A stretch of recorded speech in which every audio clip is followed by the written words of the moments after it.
This was never about death. It was about where your attention was placed, because where your attention goes, energy follows, and it's such an incredibly vital tool when navigating not just this realm, but also other realms as an interdimensional being. Life force follows attention, and where your awareness lingers, your energy also becomes entangled, especially when navigating this matrix and you depart into dream space or even the afterlife.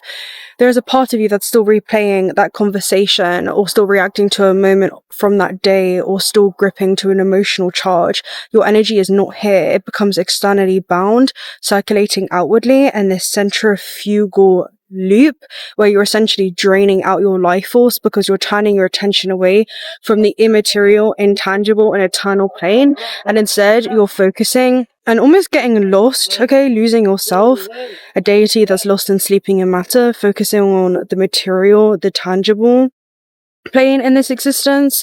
So this is how the matrix sustains itself, simply because it's a psychological operation that is designed to divert and externalize your energy by keeping consciousness projected away from the source. And your source is internal. It's not something that's outside of yourself.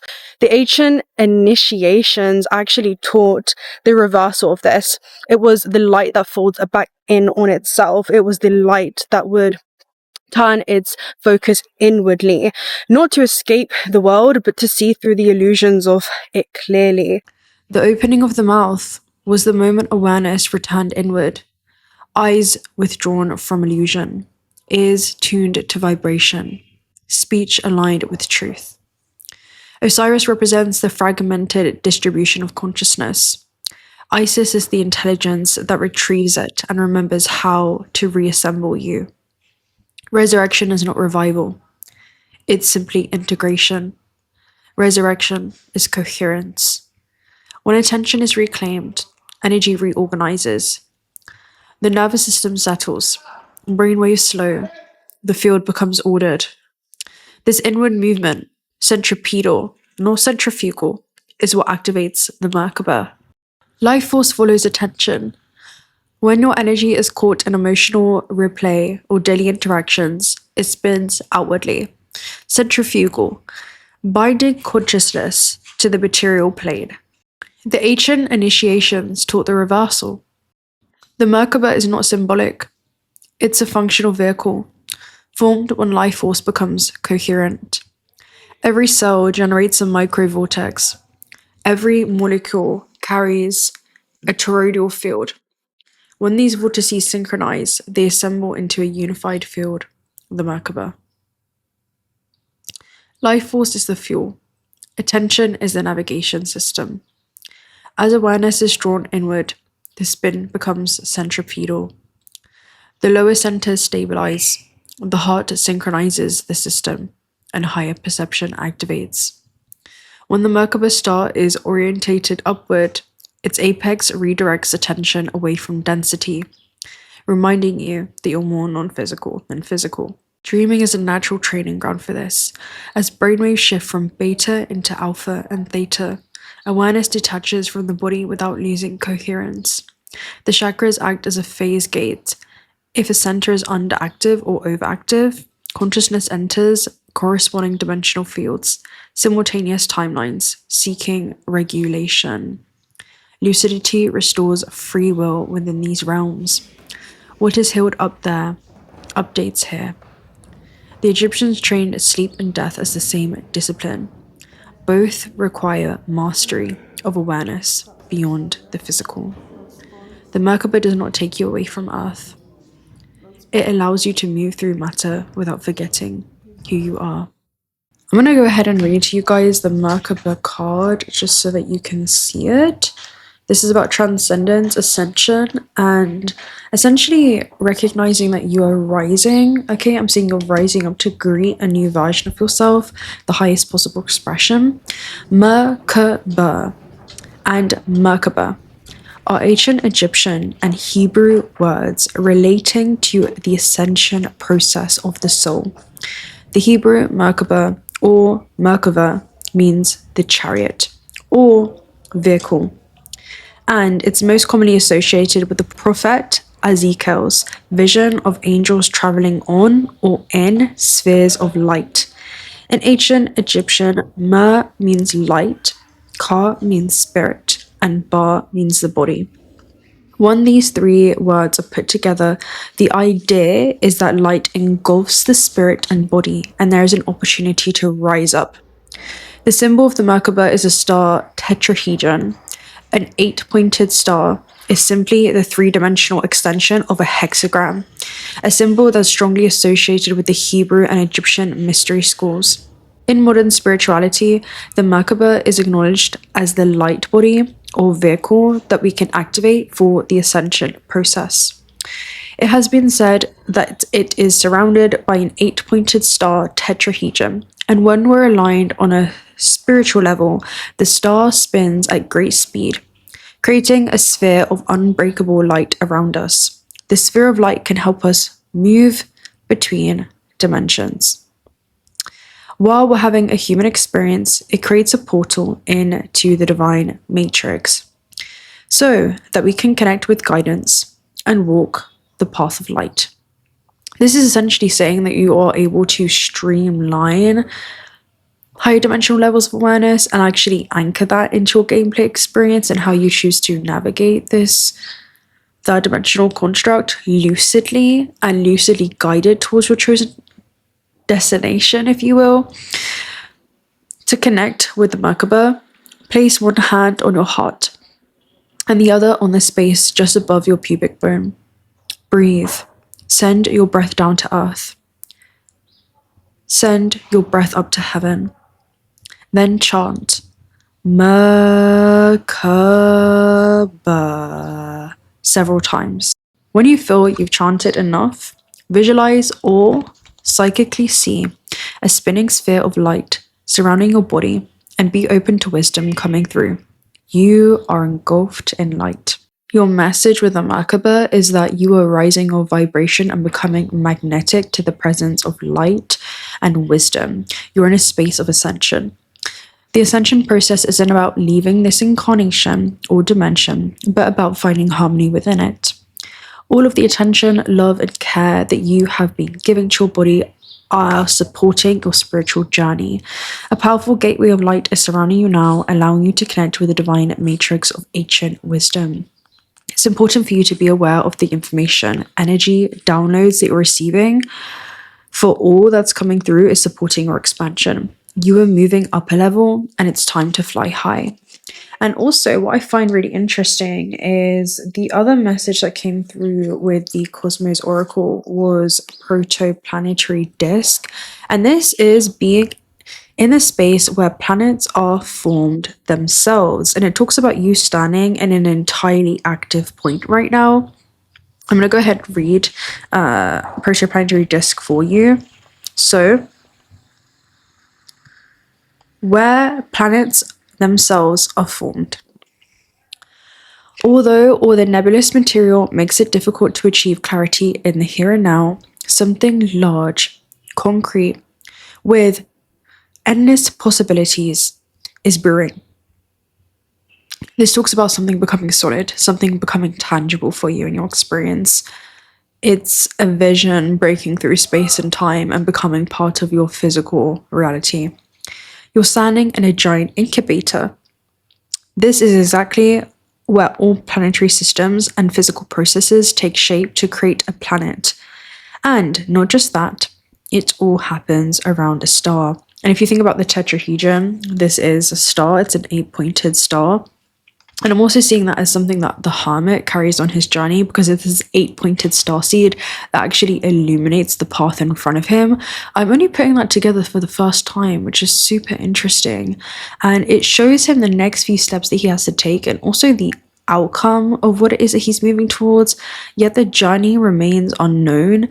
And the more that he walks the path, the more that it reveals itself to him. So I'm seeing it as, well, as you're following your heart's desires at this stage in your life, the universe is revealing its mysteries to you. So if lack of clarity caused by the nebula brings anxiety or confusion, remember to pay attention to the sky. Sometimes it decides to get the clouds to float across in order to plot things together with the sun. So it talks about the sun working on your behalf even when you cannot see it. So this is about you trusting in forces that are unseen. I'm seeing that are like working behind the veils essentially, and knowing that the sun will be found on the meeting. Everything is on its path. Just enjoy the journey. And that's where you are. You're being called to enjoy the journey right now. And we have 2 death cards, and I feel like they are very symbolic for the theme that we have around the Valley of the Kings and Hatshepsut. On the West Bank, you know, these are like endings, things closing. It's where the sun sets. It's Archangel Uriel energy. So this is a higher vision that you have, almost like this inner knowing around why there are certain cycles in your life that I'm hearing are long behind you. Okay, so we have the death card and then also past lives. That's a simultaneous card, and there's 2 death cards in this deck, and the second one is about death being the fall and also a new beginning simultaneously. So death is not the ending, it's simply a glimpse into new dimensional fields where new stories get to play out. And I'm seeing you rise to a new dimension within yourself, a new frequency, and there are a new resonant timeline of experiences and ecosystem with opportunities and people that you're going to be meeting. I'm hearing that are like-minded or are in resonance and operating in the same wavelengths to assist you with optimal expansion at this phase in your evolution. And the reason I'm saying phase is because I'm seeing things shape-shifting and things transforming. Anyway, this talks about one of the most important lessons learned in the spirit plane is of past lives. And the funny thing is the keywords are all about expansion and awareness. And we spoke about awareness being key. It can be easily forgotten on Earth, but it's crucial in understanding the journey of the soul. Each life you have lived is representative of a different awareness you have developed in the world. In each one of these lives, you have overcome obstacles and you've lived invaluable lessons that have given you the perspective that you hold today. Understand it's not your imagination, but rather the distance of a memory that you are greater than yourself. In fact, you have many cells and you have had many bodies. So this is your timeless consciousness that has incarnated into many carbon-based life forms with past lives. Okay, I'm hearing you've experienced yourself as many things, all and nothing simultaneously. And what I'm seeing is there is just this level of detachment that you've been able to surrender into, accepting this as simply an experience and not resisting the departure, because you know that it leads to a new arrival. That's what I'm seeing. Every departure has led to a new and deeper arrival within yourself. And the other message I'm seeing is, well, they're showing me a lot about 9, which is about, you know, lifting the human condition and seeing life on earth through the lens of the soul. Particularly, I'm hearing you're seated at a higher level of understanding, but the message I'm getting from it is you don't want to be entangled with this system to the degree that during your implosion, which is the moment that the soul leaves the body upon death, if you have too much unresolved karma, right, or entanglements, if you're holding on to low thoughts, right, thoughts and emotions directed towards people or events that have happened during your journey on earth or during your journey in this lifetime, that creates an entanglement. And I'm seeing a tether as well. It actually becomes a tether. And when you try to begin to navigate these high dimensional realms, you can only go so far because it becomes an anchor attaching you to the material plane. And I'm seeing this is something that's crucial on a daily basis to clean your energy field. Okay, this is about energetic hygiene and clearing your relationship with the matrix, because that's your training ground, okay, for death. That's your training ground. And that's how disembodied souls begin to actually manifest, because there's literally too much density and too much weight holding them down.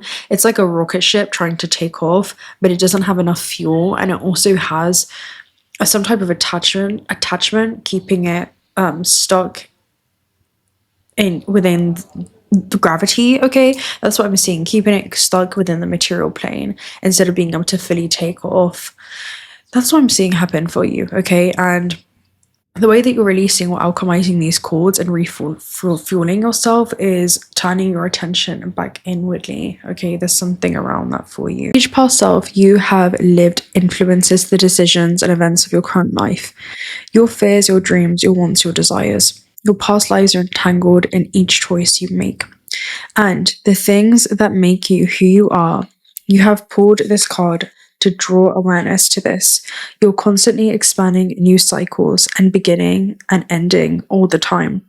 Take this spiritual lesson and let it shift you into an ever-sent soul that you wish to be. The other message I'm receiving from this is to forgive yourself for not knowing sooner what only time could teach you. Because you have the death, which is also the Fool card, which is a simultaneous new beginning, and you can see the lifeline there. So you're being handed a new lifeline within this lifetime alone. This talks about literally having almost 2 lives within this life. Maybe you've had more, maybe this is like your 3rd or 4th time around, but this talks about second chances and new beginnings.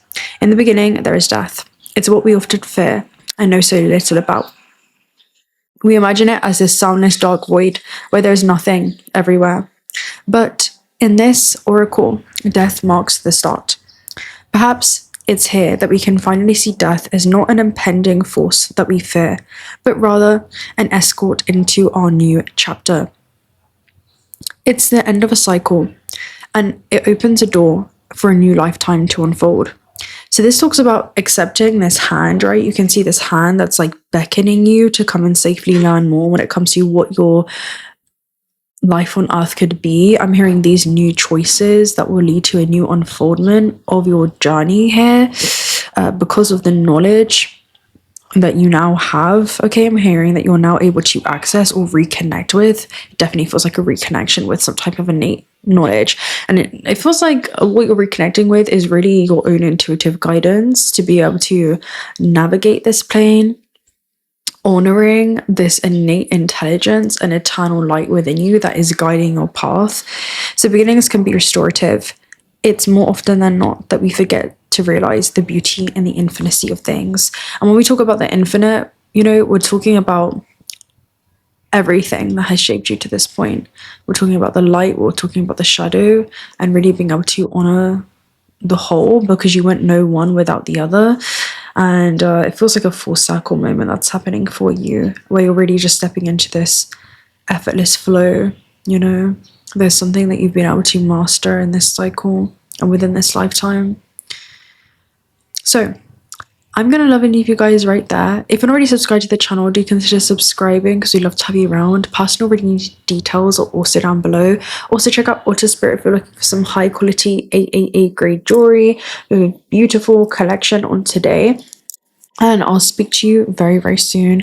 If you made it to this point and you enjoyed this reading, make sure to comment down below something that you feel is symbolic of maybe other dimensional realms that you're navigating, perhaps the afterlife. What do you feel like would be symbolic of the Valley of the Kings, or you know, Hatshepsut, or something to do with the West Bank or the sun setting? I'm very interested to see what it is that you guys come up with. And yeah, I'll speak to you very soon. Until next time, bye.